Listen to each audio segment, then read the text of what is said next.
Welcome, guys, to our series Gita in Daily Life.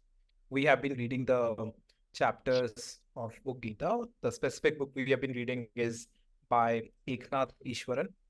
And what we have been doing is we read one chapter at a time, and then we do a 1 hour discussion with Kabir, Nadine, and we have some other guests sometimes to join us. And yeah, so the best way to view this is if you can read along with us, you will get the best out of it. But either way, welcome. And I want to address something. I think we've titled the series Gita in Daily Life, but I think a lot of it is a little more advanced, for a lack of any better word. But we go very deep into specific meanings of things, and we have been getting some good feedback. So thank you so much. That really gives us a lot more motivation to keep recording these. So please do keep sharing that feedback, comment on these videos, and share it with people who might like it. With that, I'm going to start. Today, we are on chapter 10th, and it is titled Divine Splendor. So I'm going to open this for Nadine or Kabir to start with in terms of their interpretation and their takeaways from reading the chapter. Okay, Nadine?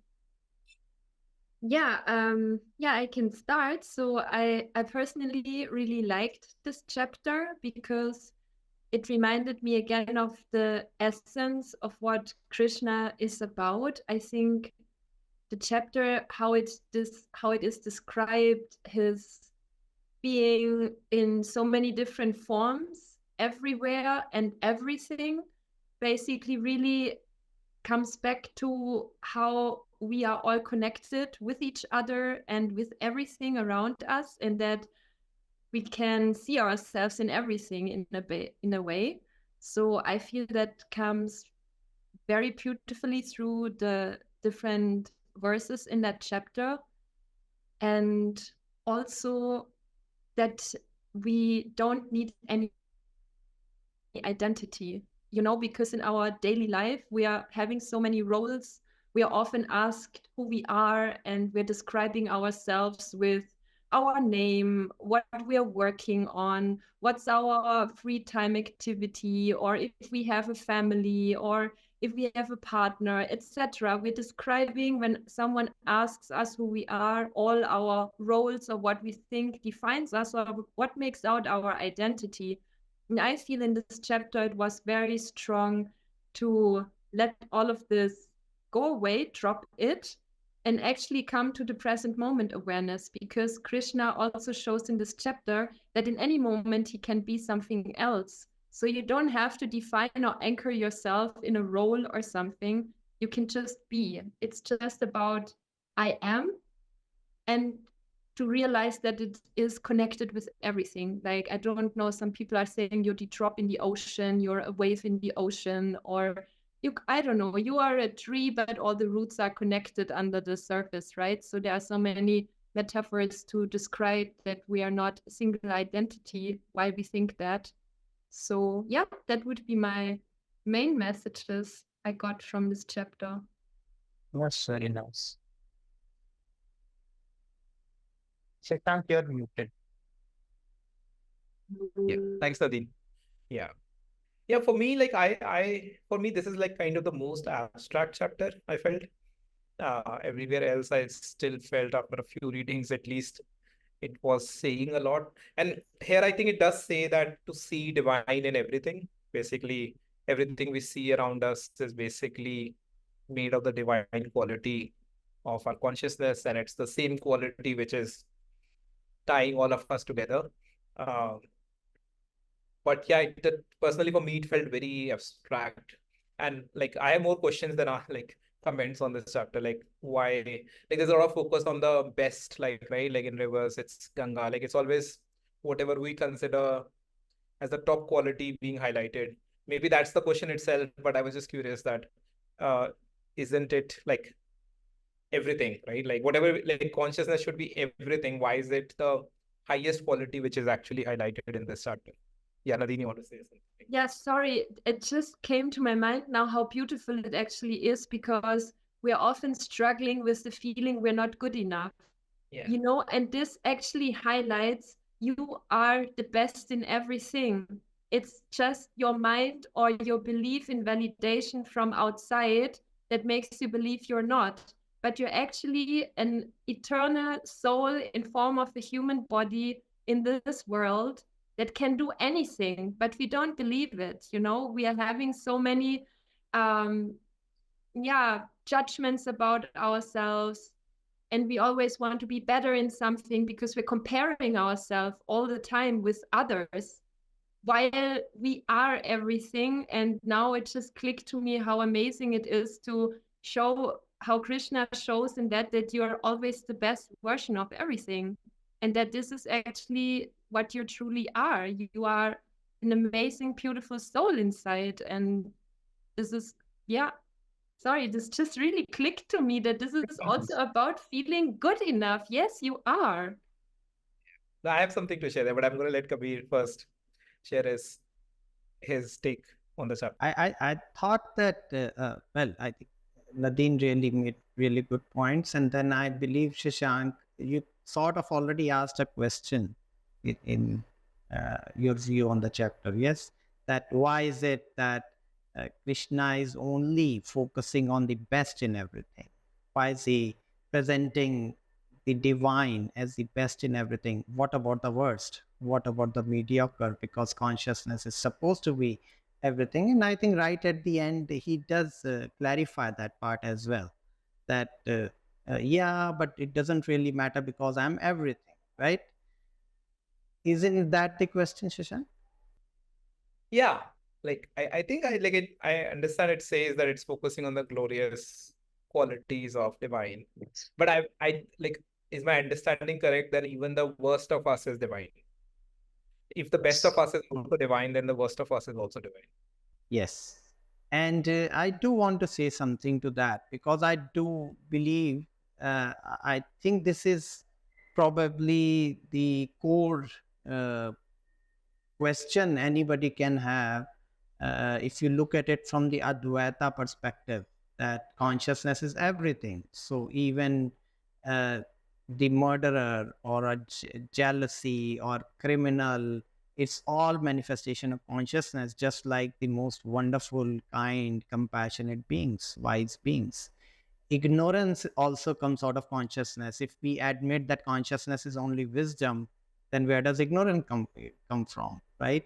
And you'll have to admit another source then. So how I understand uh, the way it has been put in this chapter is, conscious as we go closer to the pure nature of consciousness, okay, even at the level of manifestation, even at the level of phenomenal world, you see things are becoming lighter and coming in harmony. So yes, someone who is completely ignorant and violent is also an expression of consciousness, but in a very dense form. That is where when consciousness has this ability to delude itself. And that's why we see such unconscious actions happening in the world, crime and all sorts of, despicable and, the disharmony and so on. That too is consciousness, which is forgetting itself in certain forms. And then it is operating out of fear and greed and creating so much suffering and so much heaviness. And as it gets tired of that and it comes on a journey and it starts evolving in a being, it is coming closer to its pure nature, which is formless. And the closer it gets to its formless nature, the lighter it gets. So here, when Krishna is saying, talking about the best in everything and all beings, he is kind of hinting that, see, this is where you will find hints in phenomenal world, that how consciousness is coming closer to itself, because that's what Arjun is interested in. He's a seeker who has been on a journey from gross to subtle, going from outer to inner. So Krishna is kind of hinting that every time you think of these forms, the best in all beings and all forms, it creates sort of an awe and stops your mind. And it connects with what Nadine said, that it makes you drop your autobiography and you come in present moment. If you look at this amazing mountain, like he said, Sumeru, or Ganga in its full glory, your mind stops. These magnificent creatures and in the phenomenal world, things and people and qualities, when we are exposed to, for example, wisdom or compassion or kindness, it touches us in a way that we have a higher perspective. We can't then operate from that dense place of fear and greed. And in that moment, we are closer to who we are, which is Krishna, which is pure consciousness. And that's why I believe Krishna, yes, Krishna also clarifies at the very end that, yes, I'm best in everything, but why to go over all this? Because I am, in fact, everything, right? And so it is a bit poetic, but also there is a purpose, I believe, why he listed those. Yeah, that makes a lot of sense. But I did anchor your answer to my question. Like, can you maybe share about the chapter, like in a more, like your take on the chapter? I believe this also this aligns with my take on the chapter, because I don't necessarily want to go in all those details, just like even the commentator talks about it, because a lot of specifics that Krishna is referring is are specific to the time when this teaching was going on, because that was part of the mythology and common culture, that they were talking about these mountains and rivers and those particular devtas and how humanity started. So he's referring to a lot of those mythological creatures, if you may, or the cosmology which was that time uh, believed in the common culture.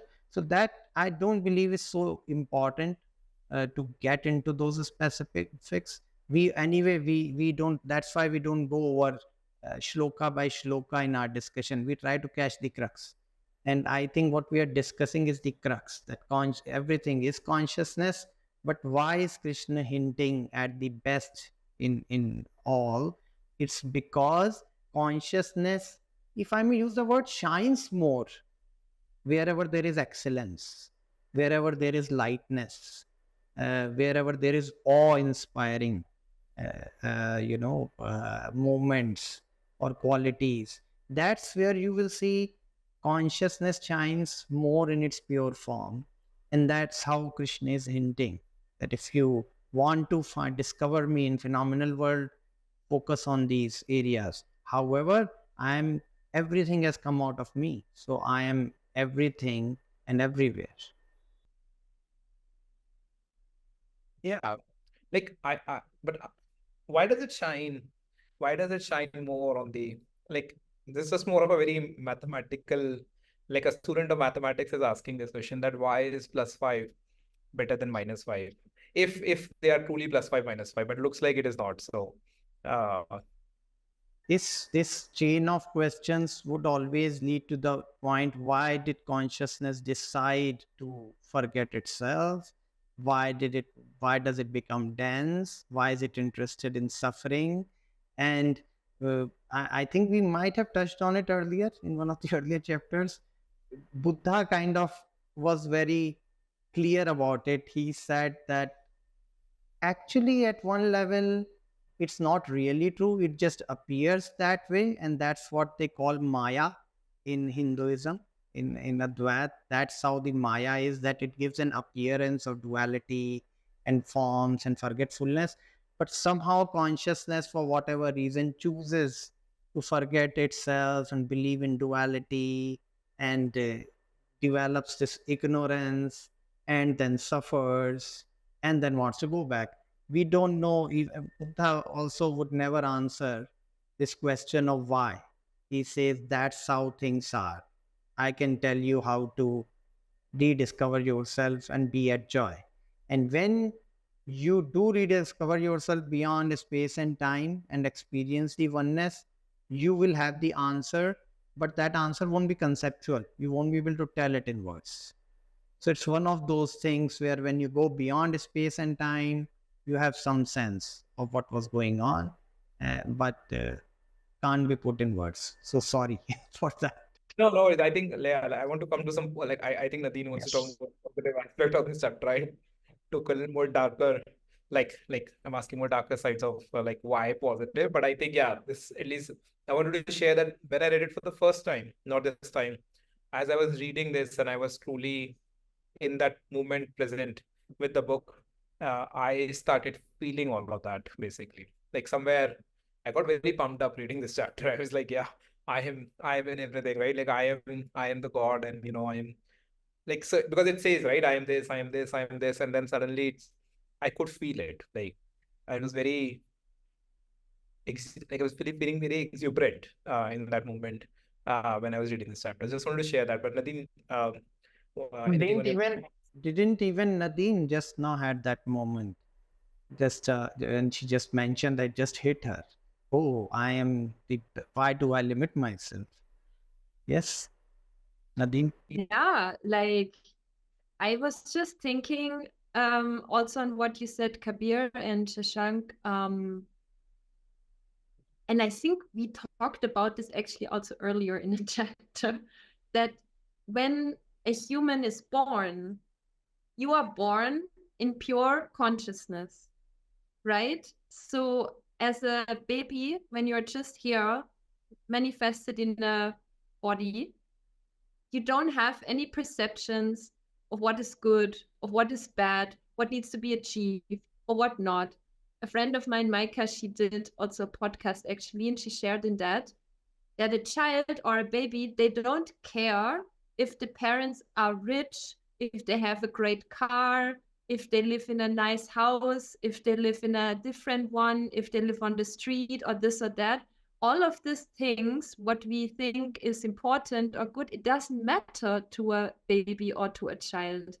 It matters to us growing up, where we are building around our poor consciousness all these values of society that are based on comparison and getting better and growing in whatever materialistic direction, right? So I feel we covered up our pure consciousness with a lot of beliefs, what people are saying, beliefs, or I don't know what you want to call that. And that's actually where you get lost and where you feel separated from everything, right? That's where yes. people also don't care about their environment. That's why where they don't care about what food they're eating. I mean, honestly, a lot of people, you just consume food. You're not feeling like, oh, this fruit I'm eating, it comes from a tree. It was nourished by the sun. It was watered. That plant was not watered by maybe a farmer. He was picking it. Then it made its way here, there, no. So we are so in a rush with everything that we're disconnected from everything we're consuming, and that's why a lot of us don't feel nourished by what we're doing, because of this disconnect of not being in the pure consciousness. That's why in this chapter I find these parts also good, where he's writing that, where Arjuna is asking Krishna, so how shall I meditate on you? How do I get in touch with you? How do I reach this? And I think this is what spiritual seekers are trying to find, the way that you can stay in this pure consciousness all the time. But the question is, how do you know you are there? Because everyone has also, from different theories, philosophies, and imagination, what it means to be in pure consciousness. So even if people are just simple in the moment, walking on the street, seeing maybe a flower or a butterfly, they don't notice that they are in pure consciousness in that moment, because they think true pure consciousness means you're not affected by anything, you're neutral with everything, you're fine, nothing bothers you anymore. Really? But why are we then in a human body? Why are we living with other humans around us? Is the pure consciousness of being neutral with everything? No, it's not. It's just to be in that moment, right?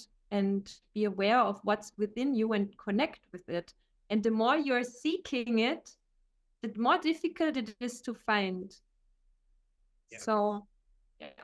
You kind of already asked that question that Arjuna actually says, what should I meditate on? Right? There's a question there, and then it says, what are your glorious qualities?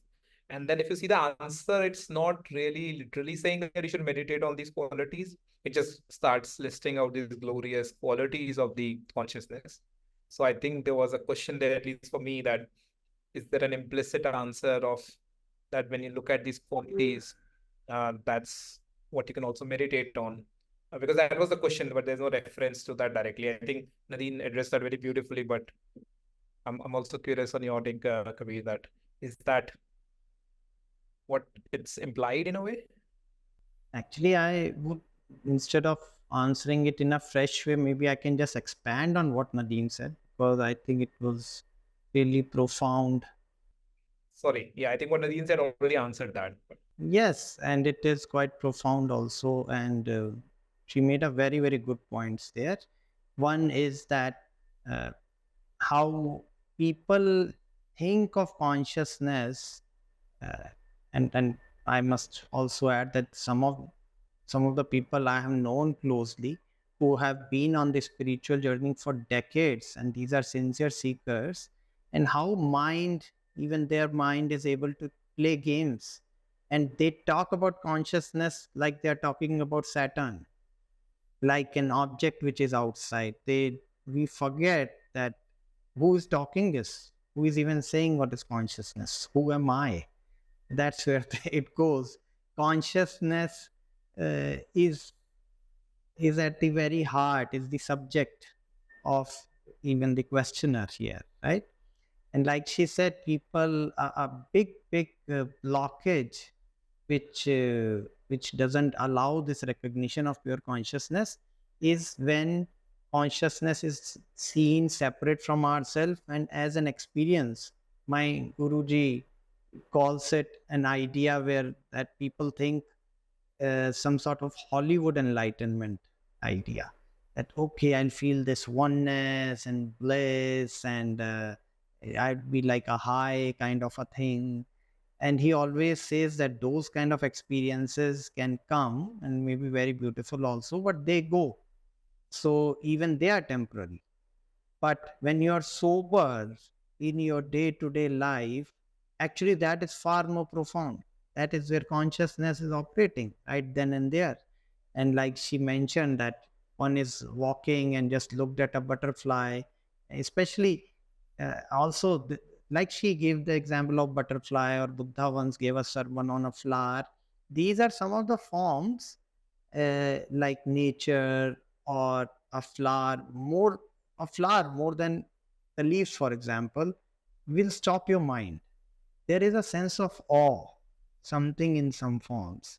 And that's why Krishna is talking about certain forms, that if you imagine those, if you reflect on those, even Buddha chose to uh, give sermon on a flower, right? He didn't talk about a tree or leaves or roots. He talked about a flower. There is something very interesting in that, because if you look at the flower, the beauty of it, and it's so delicate, it is just so, it doesn't last very long, right? This form is like a newly born, almost like if you can it can help stop your mind much easier than, for example, focusing on some other objects out there. Yes. So how to walk on that, like Nadine mentioned, these are all the hints over there, that okay, this is nothing. Don't look for Hollywood and enlightenment. Don't look for a emphatic extraordinary experience beyond senses. Look for what is there all the time, even when we are ignorant, even when anxiety is there. There is something, because every time we have been told by wise beings about the pure consciousness, the awareness, they always use the word that it's eternal, it's there all the time. So even at the time when anxiety is there is something, if you can just pay attention for a moment, something is aware of that anxiety. And that part in us is not anxious. It will be aware of anxiety coming, anxiety going. And that's why when we talk about it, even when as a counselor I talk to my clients, and they tell me, oh, I have no control, and this comes, and that comes, and that comes. I said, actually, you are aware when it came, it stayed, and it left. Who is aware? What is aware in you? That it came, it grew, and it was this, yeah, yeah, yeah, yeah, then it reduced, then it came, and then it left, right? And then, yeah, I'm aware, so what's the big deal? We overlook because it's not a big deal, nothing emphatic about it, nothing magical about it. So we overlook that part. So that's how I experienced first time. I think I shared that when my guide guided me that just to stop these ideas of enlightenment. In fact, he didn't even tell me Hollywood was enlightenment. He said, "Can you just drop this idea? There's nothing called enlightenment." How he put it, that there's nothing called enlightenment. Can you just drop it? And luckily, I don't shouldn't use the word luckily. Maybe I was just so tired for looking of it. It dropped. Then I felt, oh, when this search is gone, and I think Nadine even mentioned that, right? When we are looking for something, and we're looking for an experience, looking for an idea, that is what is blocking the experience which is already here. Even when we are restless, even when there is heaviness, just slow down and say, okay, there is this heaviness. Something is aware of this heaviness. What is that? This question is just another version of the question, who am I? Right? Who am I? Am I this? Am I these thoughts? Am I this sensation? But I'm aware of this sensation. How can I be the sensation? And definitely drop the autobiography. We do that meditation sometimes, right? We drop the past, drop the future, drop all agenda, drop idea of enlightenment. Then what is left? And there is an intuitive sense in that quietness. And there it might be a smile. And there may be, like I experienced when first time I touched, I recognize this is the right word. It's not like anybody would say, oh, then I experienced consciousness. So if you experience consciousness, then who are you who experienced consciousness, right? So, and you just, you had been overlooking a simple fact. And first time when you stop overlooking and it hits you, oh, but, and everybody who comes to this clarity, they always say, that's why they use the word realization. They say, oh, I realize, but I've always been like this. But this has always been here. I was always the consciousness. How come I forgot? How come I was always thinking, looking for myself in different forms and experiences? Nobody says that this is a new experience, right? So that moment might be special because you kind of stop overlooking what was already here. But there is something unique. It's not a new experience. Yeah. I'll stop here and see if any comments, questions from the guys. Well, that makes sense to me. Like, Nadine wanted to say something. Yeah, I just feel, whenever I get caught, for example, in stuff, like even today, I was working and then I took a break outside to have my breakfast. And I was sitting down on the bench and thinking about what all I have to do and this and that, da, da, da, da, da. And then really a butterfly was just flying in front of me. It was really that moment. And I suddenly, everything dropped, no worries, no stress about what all I have to do. It was suddenly gone. I was just there and it took all my attention just to observe and feel, suddenly my entire energy shifted just from that moment. And I feel everyone should look for themselves. What are these moments where you observe yourself, where things just drop? For me personally, it's really nature in any form. I can look at clouds and I can drop my mind. I can observe birds and it's happening. I can enter a forest and I get surrounded by the lush green surrounding and I'm just, something in me is relaxing and suddenly letting everything go. And I just feel like, yeah, what am I worried about? Like, I'm just fine, and I remember then in these moments that nothing is permanent. I think we also talked about this before, about impermanence. And yeah, to just be in the moment and observe your surrounding, like how things are changing, how seasons are there, and how you just enter the moment and how can you expand it, because sometimes if you follow a specific meditation practice, there may also be frustration because it doesn't work the same way every time.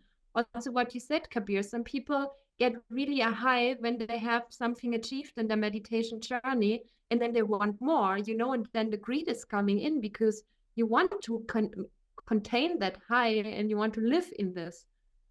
But then you actually lost your pure consciousness because this is not what it is about. It's not about being high. Like, it's about being just you in the moment, right? So to drop Yes. time, like I think that's what Krishna also what it is about.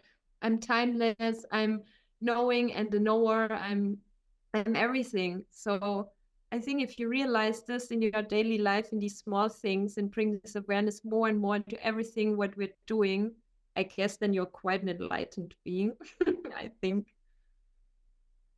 Are there any Yes. themes in the chapter which any one of you wants to highlight? Like apart from the theme of divinity being Yes. present, being there in everything and the quality of it and how. And I think we talked implicitly a lot about how looking at that quality can help you, basically, which is not very literally written in the book, but I like that because otherwise this is too abstract for me. So what you guys are talking about Yes. makes a lot of sense to me, gives me a lot of significance of what this chapter is trying to say. But since it's not very literal like rest of the book, which sometimes like very literally says when you're dying, think about the divine source and literally tells you the formula of how to reach the divine. This chapter feels abstract. So any themes or any significance of this chapter which we have not covered already? Yeah, I mean, like Nadine mentioned that how nature in any form helps her uh, get out of the autobiography, get out of the mind, because her attention is absorbed in the present moment.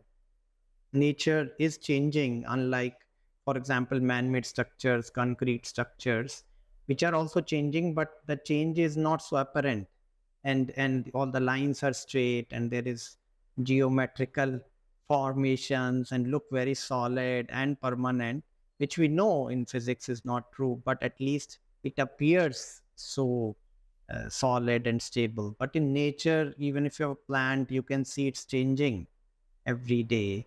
It looks new every day, right? It's every moment. So that can be one explanation for it. But for whatever reasons, like she said, that nature helps her uh, drop out of this autobiography and this egoic mind and connect to her pure consciousness. So I feel that again, that's what Krishna is hinting. In a way, he is pointing out at some of the objects in phenomenal world where there is magnificence and beauty and awe, which I remember, I can relate with some of the things which Krishna talks about, very, very personal to me. I had a very deep spiritual experience in Rishikesh, sitting by the side of Ganga. And Ganga is in really full glory. Because I think before that, if you go above Rishikesh, well, actually, Uttarkashi, I would say, is the place where it becomes truly takes a full form of a magnificent river. Before that, from Gangotri, it feels like different little streams are coming everywhere, and then they all come together and take this magnificence, flowing white water, Ganges, right? And I remember sitting in Rishikesh and looking at this, and I had a deep spiritual experience which is completely intuitive. There's no thought, and I would just go and sit by the side of Ganga, and I would feel that way. And I think a lot of people over the ages, over centuries, had that experience sitting by Ganges, and that's why they started calling it Mother Ganga and praying to it, because they thought that there is something quality in this river that it gives us this spiritual experience. However, what is happening is it's not the river giving you the experience. It's like you are allowing your attention is getting absorbed in the present moment because of this magnificence and purity. And that's why we have that experience, right? So, uh, Ganges is one example. Another very dramatic experience I had, and this was in US, I think, in San Diego Zoo. They had they keep lion in a way where there's just this glass. There is just this glass, and then basically there are no. It doesn't feel like a cage, right? They have somehow done it. It just feels very real. And this lion, a fully grown lion, just walked, and he was like 6 inches from my face, right? I was looking at him, and my mind stopped. Just I had this experience of magnificence, pure magnificence, absolute fearlessness, in lion, and not in me. And I had no mind. My mind stopped basically looking at the lion. I had never had this experience in zoo or with any other creature like I had. This is, and it wasn't my projection or my childhood ideas. There was something in the form, and the majesty is the word I can say, right? Absolute fearlessness of the lion, the top predator, that it can stop your mind. So, and so on, we can go on. I think Sumeru and some of these Himalayas can do that. Krishna talks about a lot of these objects where I think he's almost hinting at seekers that, okay, here are these objects. If you, that's why so many of, I think, spiritual places are based in mountains. And I think one of the reasons, even Swami Vivekananda talked about it. He said it's because it's an excuse that you go to that goddess, to that god, that abode, make a trip to Himalayas to enable people to have that experience of nature which stops their mind And Yeah. and and lets them, I'm sorry, just lets them experience the pure consciousness of who they are. Please, Nadine, carry on. Yeah, I was just coming back to what I felt earlier when we started.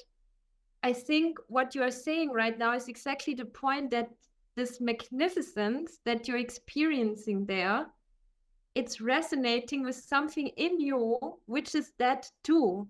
You know, that's what I meant. You are such a magnificent being. Your soul is like that. Your pure consciousness is magnificent. And I think this is where we are truly connecting and feeling ourselves, because there is a resonance point with that we're feeling in that moment.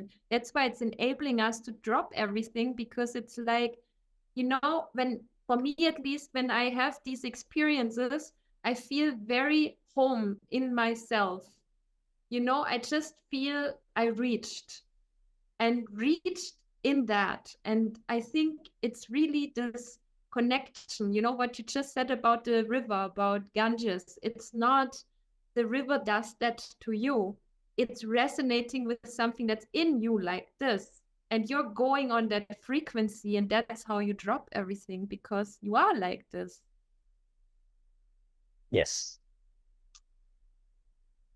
I have a Yeah. question. So, like, and then, like, again, like, let me know if this is like trying to too much analyze this, but so are we saying somewhere that certain things, because of the geometry, because of whatever reason, are at certain resonance or at certain level of consciousness, which then kind of resonates with us, right? Like with our consciousness. But what I'm trying to understand is that at one point we're saying everything has consciousness, everything is divine. Divine can be found in everything. But even in our own experience, we have found these places where we are lighter or heavier. And when you are lighter, it's easier to connect with, like, you know, as Nadine was saying, like if you're really tense, really anxious, maybe even a butterfly won't take your attention out of that place, right? But even if you're, let's say, already a little lighter, and then it's the magnificence of the river, of the mountains. We are saying that even if you're very dense, it will just pull you out of it. So what I'm trying to what I'm trying to understand is it like more consciousness, like which is there in these things? Are we saying these are like, or these are, we're just saying they're resonating at a frequency which is just higher vibration, which just pulls out of us? And then obviously we're not going into what are the reasons why it is at a higher um, resonance or higher frequency. But I'm assuming then certain things just resonate at higher frequencies. And these things we are talking in this list are most of those things basically.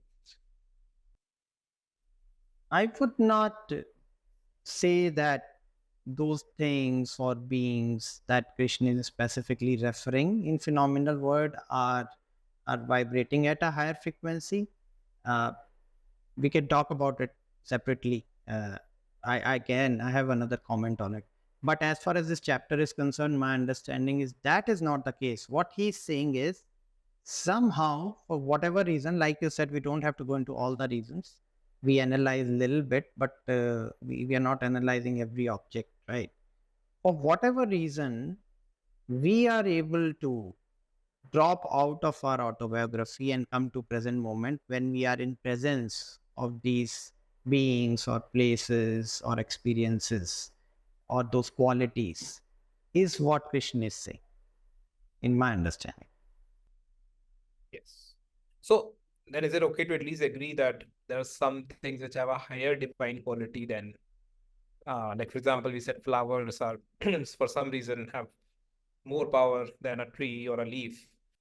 I I'm sorry. I would put it in I think the way you are looking, I look it in a different way. I don't think the power is in flower. I think somehow for whatever reasons as human beings and the way our conditioning is, okay, the way our perception is, the way our eyes work or the way our sense organs work, in the presence of flower, uh, we are able to drop out of our mind.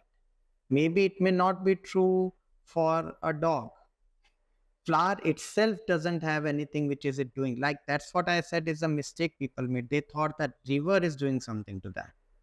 It's the energy of river, the vibration doing to them, and that's why they started praying to the river. But actually the source was within them, right? And somehow the presence of river or presence of flower, the presence of Himalayas help us as human beings to drop out of our egoic mind. So Yeah, if I and would I mean, say, Sorry, Nadine wants to say. Please go ahead. no, just one more example, because you don't have to go necessarily to a river or to the mountains also, right? Sometimes you can walk on the street and there's someone passing by and really smiles at you just out of the blue. And suddenly you're like, oh, and then you just get like this feeling and you're like, yeah, like it's small things that can appear everywhere all the time if you're opening your senses and your being to that, to the possibilities that it's all around us, and it's about, yeah, being conscious. And actually, Shashank, I would like to add something. I missed that point. You talked about how perhaps these Himalayas or Ganga can overpower our ego in itself. So if you are in presence of these beings or these places, these things offer an opportunity. These things is the wrong term, but maybe certain places, certain, like when we talk about nature or we talk about mountain or we talk about rivers, they Like to stop you there, but isn't the whole chapter literally saying that there is some quality about these things which is very divine, which is the divinity itself? And aren't we trying to say no, that is not the case? It is something within us, which is the, like the whole chapter is kind of saying divine splendor, and then the godly consciousness is saying whatever this quality which makes you go into this state of wow, whether that's a poem written by somebody which like really inspires you, that quality itself is the divinity. So I'm curious about this interpretation that it is not the mountain, it is something within us. Uh, because I feel resonate, the word resonate makes more sense to me, that something there resonates with something within us, and that quality itself is some kind of divinity which is present in both places, and then it just resonates, and we just drop the ego. Me, that makes a lot of sense. So, but yeah, I mean, I would say that it's sometimes to in this particular case, I can say that we can look something in two different ways, and both can be valid ways of putting it. However, I do feel, at least my understanding on this is of this chapter, or the way I like to look at it is that let me give you an example. So you know that you can be in presence of these rivers and mountains and certain people and places and be very unconscious. And like Nadine said, you may be in a, next to a gutter and or in a very concrete structure and can be closer to consciousness, right? So we have enough evidence in our life to see that the real thing is within ourselves. And in fact, that is the mistake I think people make. And that's why humanity has given so much more importance to places and temples and things outside, certain people, certain places, because there is this belief that they have a quality that they can give it to us. How I would hopefully try to integrate is that yes, certain places, like when Nadine says nature, right? And she can be, she can uh, be conscious in her room, but sometimes it helps when she's in nature. Nature has certain quality because it is changing. And again, then we'll go into the analysis of it. So I'm not saying that nature has more consciousness. I would not put it that way. I would say that the way nature is, or the way flower is, or the way a river is, it has, our mind is not able to think about it too much. If you are around man-made structures, it can trigger thinking in you. But when you are in nature, it is too erratic or surprising, or it absorbs your attention. You are not able to think. Now, like you said, so that's why I'm saying, and you can say that you may like to say that, oh, the consciousness has that vibration in nature that it is making. You're putting it that way, and I'm saying that is the error we make. But isn't so here my thought, okay? So what I think is it has to be in both places, and we have it anyways. Like everything has consciousness. It's only a question of what kind of activates it, right? And then you don't need anything external to activate it. I completely agree. So you can be in any place in the darkest of the caves with nothing around you and still have that light within you really bright, right? Or you can be in a mountain with like the most divinity and your light can be very dim. But I'm saying that there are certain external things which help to increase that light.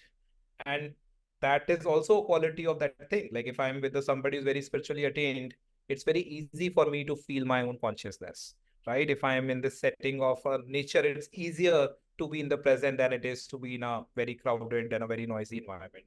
So I'm saying that I think it's more about resonance, that external things, when they are in higher vibration, if you are in higher, then that's great, right? Because then you don't really need a lot of external triggers. But there is something which is there, like for example, Taj Mahal, right? It's a man-made structure, but the beauty of it can just drop, like, it can make you drop everything. So I'm saying it's not like, it depends, right? Like if it's magnificent for you, but what I'm trying to say is there can be man-made structures. It can be just a poem written in words, right? There can be something which just makes you drop everything. And I feel this chapter is actually saying that what that quality itself is, that quality which makes us drop things, is the divinity. It is that consciousness. And somehow that interpretation right now, even like after talking, feels like, because we are not saying that there's no consciousness, like that it's the external only which can do it, can only do it temporarily. But it might still be there, which resonates with your frequency and increases the whole thing. Yeah, I think it's really good. I think you have made very good points. And I'm also happy that we are going into this. I definitely don't think it's a waste of a discussion, or we are unnecessary, nitpicking at it. I feel it, as you are putting all these ideas, and hopefully I'm also trying to put some views, there is some integration happening. And I think what you are also sort of saying, I'll just paraphrase it, that yes, the primacy we are saying, we are highlighting that the primary thing is within you. And yes, this is where you're pointing that, but certain places, certain situations, certain qualities outside can be more helpful in bringing it. Some are more helpful than others. Yes, you can You can be conscious in concrete, but nature seems to be more helpful, right? Only why I think if at all it felt like me resisting that idea is because it is very easy for human mind to forget the primacy that consciousness is within ourselves, and it has this tendency to project things on someone that, oh, this Guruji is going to liberate me, or this temple does this to me. And I am, in fact, I can validate what you are saying. There are certain temples and certain holy places where when I go, I can always see a big impact in my level of consciousness, right? And even, for example, in Vipassana, where Buddha's teaching, where they are not talking about any gods or holy beings, they talk about vibrations. Buddha acknowledged that there are certain places, for whatever reasons, especially he says that where enlightened beings have lived, for example. So even the physical space is changed, is altered with these subtle vibrations, which can help us more to be in present moment, where you feel your mind is not able to work. You want to be in present moment. It is so much easier to be in present moment. So yes, I am agreeing to your point that yes, certain places, beings, situations can be more helpful, as long as we we do not forget that the primary role, overwhelming role, is of the consciousness within us, and then we should definitely take help of these beings and places and situations. Can I just add to that? Because I think this is very important. It's also kind of giving responsibility away if you think that other things give it to you. And you also make it then a condition that only when I'm in the forest, only when I'm in the mountains, only when I go to this temple, only then I can feel pure consciousness. And I feel this is also a very slippery slope to make excuses to not be in your pure consciousness. So I think this can also maybe be an invitation to our dear listeners or audience who are following this to observe where and when you feel that your mind or your autobiography, Kabir, as you're mentioning it, when this is dropping. Because see, for example, Shashank, he was thinking about the Taj Mahal and he felt like, yeah, this is something which resonates with me. For me, for example, it didn't. I went there and I couldn't understand why everyone is so wow about it. I mean, yes, it's a wow thing, but it didn't do anything to me. While I'm just going around the corner, there's a tree outside, and I'm like, wow. Or I'm going through the forest, and I'm observing jackals or nilgais, and I can see people are just passing by. It doesn't do anything to them to see those creatures. And for me, it's like, hi, wow, I'm so glad that you are here and I'm seeing you, and I'm so excited about it and just there. And others are passing by. So I think it's also, we are all in a way unique. So not everything works the same way for everyone. And that's why it's also so important not to just follow any guidance of how you need to meditate, how you need to do this. You need to really check in with yourself, what works for you. And I'm not saying don't try out and maybe see how it goes, but still you need to use your own intuition. You need to listen to where is it that you are feeling the resonance, where you get this elevator. I think, Shashank, you meant also in a way that these things are elevating what is already in us. So I think Kabir made it also very clear that, yeah, it's within us. And things around us can help us to maybe feel it more or whatsoever, but to be aware that we are responsible to find our ways when we are finding this, when we are in that state. This is important, and it's amazing to start these observations, to see, and even how this is changing. For me, it's not always that I'm in the forest in the same awe and always everything drops. Like, it's changing. It's like, as Kabir said, nature is never the same. Everything is due in change. And this is how, even when your pure consciousness is there, it changes. It's not always happening in the same manner. That's why it's so dangerous, I would also say, if you have certain experiences in your spiritual journey with situations or techniques and so on, that you get really attached to them and that you're not open anymore to other things that may really bring you deeper to your Krishna, your essence, your soul, whatever you want to call it, your inner universe, which is part of the larger one. So, I feel this openness, and that's what Krishna, this chapter, is so much about. He's not sticking with one example. He's a mountain, he's a river, he's this, he's that, he's death, he's life, he's timeless, and so on, which I think is an invitation to us. Just go with the moment. And I think this is the challenging part, because our mind is so programmed to have a routine, to stick to something, to follow something, and to identify with that. And especially, oh my God, you invested in this, you can't drop it now because you put so much effort in it. So how can you drop it? So you're forcing yourself to continue with something which may actually not be valid anymore. So I feel this chapter is also an invitation to really check in with yourself and be honest and authentic when things are not what they were anymore for you, and then to see what else is there and be open for new surprises. Yeah. No, that makes a lot of sense.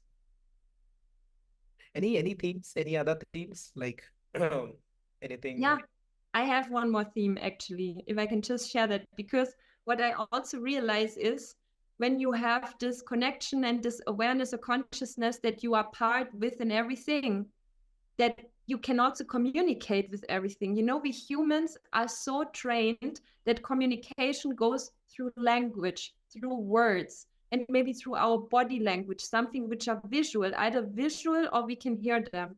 But actually, what we are talking about when you're sitting next to the river, when you're looking at these mountains, when you see a flying by butterfly or a person passes your way and smiles at you, what communication is it? No one said anything. It's just there. So there is an energy that is in the air, something that resonates with you.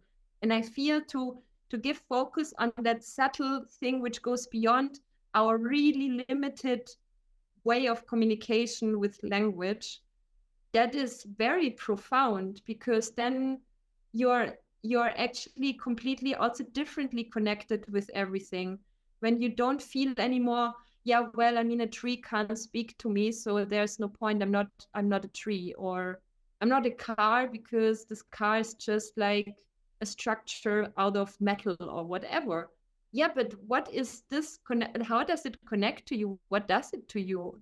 So to really go into these subtle communication ways, I feel this is also related to our pure consciousness, when you feel one with everything. Yeah.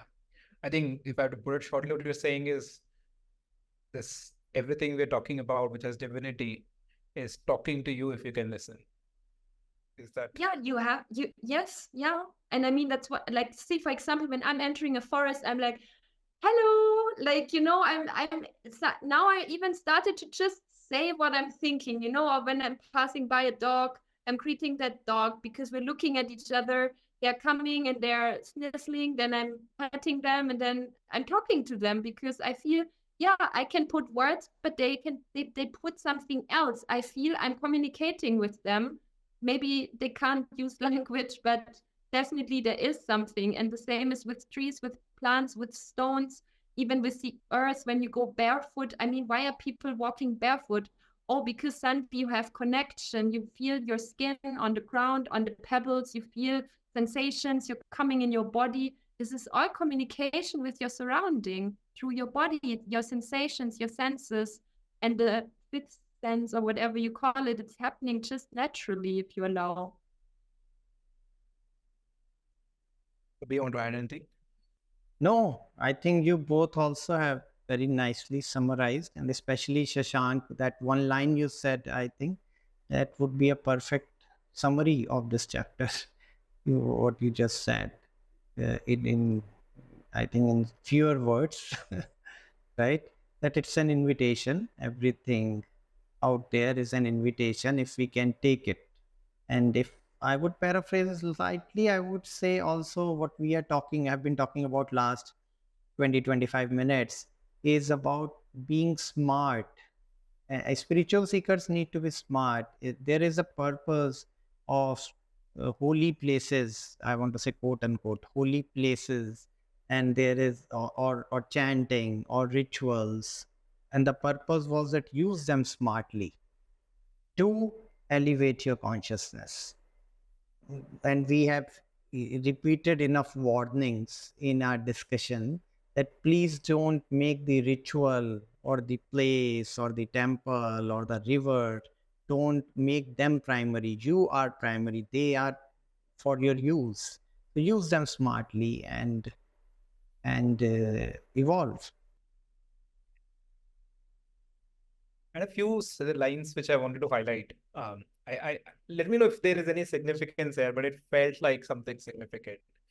So it starts with listen further, Arjuna, to my supreme teaching, which gives you such joy.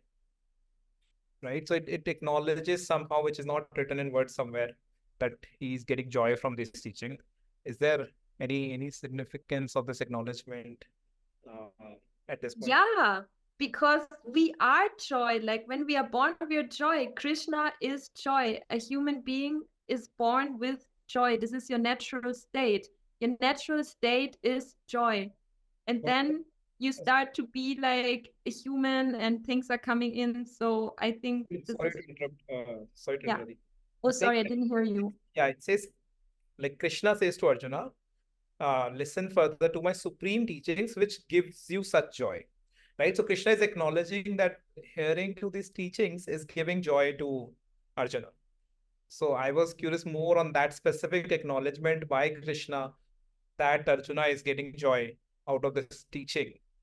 In a very story context, I'm saying, like, is there any in terms of this state, like, Yeah, I believe I understand Shashank's question better. And I think my understanding is that Krishna is intuitively sensing, and which is true for all of us when we are having conversation with someone, more than what they are saying through their body language, through the consciousness shining through their eyes. We know if they are reaching this place of clarity or if there is confusion. So Krishna is kind of putting it in words what he is sensing. He is sensing that Arjun is feeling lighter and joyful as a result of this deep conversation, which is taking him from gross to subtle through every chapter, right? And at this point in chapter 10, in their journey, Krishna is kind of, acknowledging that fact that I can see that it is giving you joy, and let me add to it.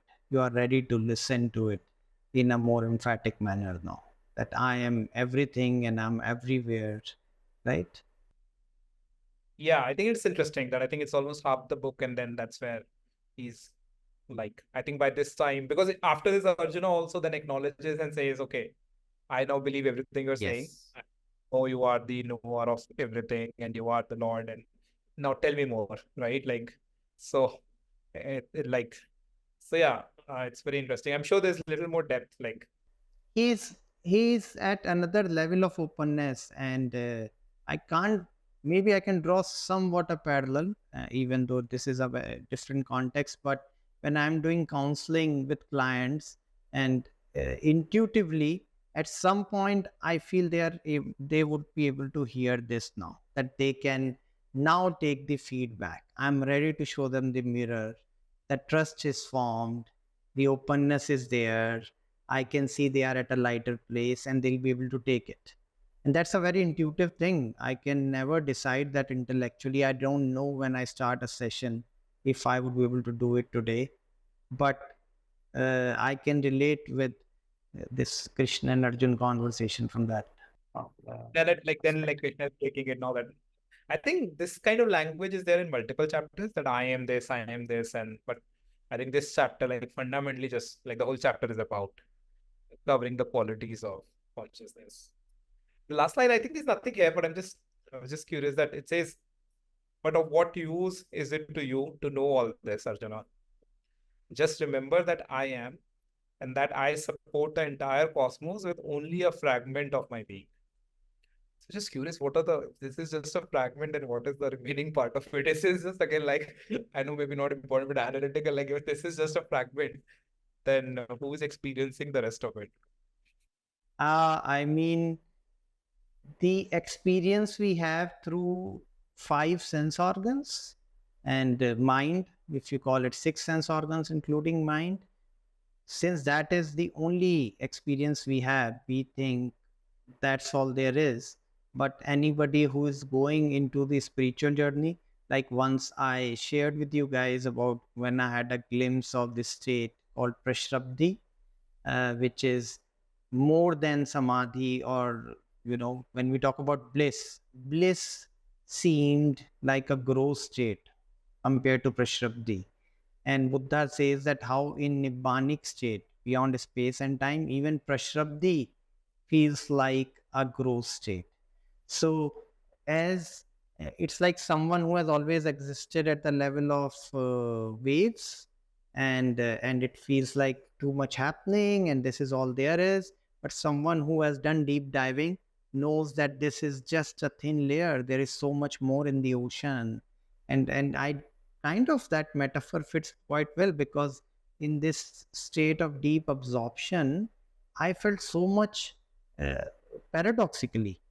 So there is no autobiography and no experiences through sense organs. But in Prashabdi, I felt more of myself and so much more connected than I ever feel with in bliss, even in the state of bliss or experiences. So this is kind of the hint Krishna has, that all the manifestation you are seeing, dude, they are just waves. I am all of the ocean, and you are going to experience that as pure consciousness. And then that's why uh, uh, enlightened beings, wise beings, are able to smile at even so-called phenomenally chaotic situations, or what sometimes feel like a huge tragedy at the worldly level, because they know ocean is absolutely fine.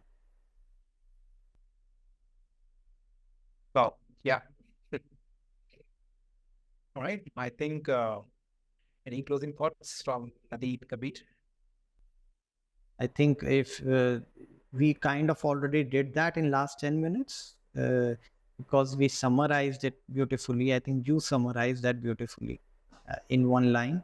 And yeah, I think I really got much out of this chapter than we had imagined, as is usually the case. I said that before we started the call for a view, that this seems very abstract, and I kind of knew we'll get a lot more. But yeah, you never, and I think thanks to Nadeem especially, because at least for me, I got a lot from Nadeem in this. Yes. Yeah, I think, and maybe we intuitively knew, because we kept waiting for Nadine's availability to do this discussion. We missed her in last couple of discussions, and this time we were determined to wait for her and do it. And I think what she said also touched me in many ways. So thanks, Nadine. Wow. Yeah, I mean, thank you, because we have opened that space to have this conversation. So whatever was shared here, yeah, I felt quite present to it. Thank you. Thank you. Right. Thank you so much to all of yours. I hope you can feel the love, what we are feeling right now. And with that, we'll see you in the next chapter. Thank you. Thank you. Thanks. Bye-bye. Okay, bye guys. See you. Bye.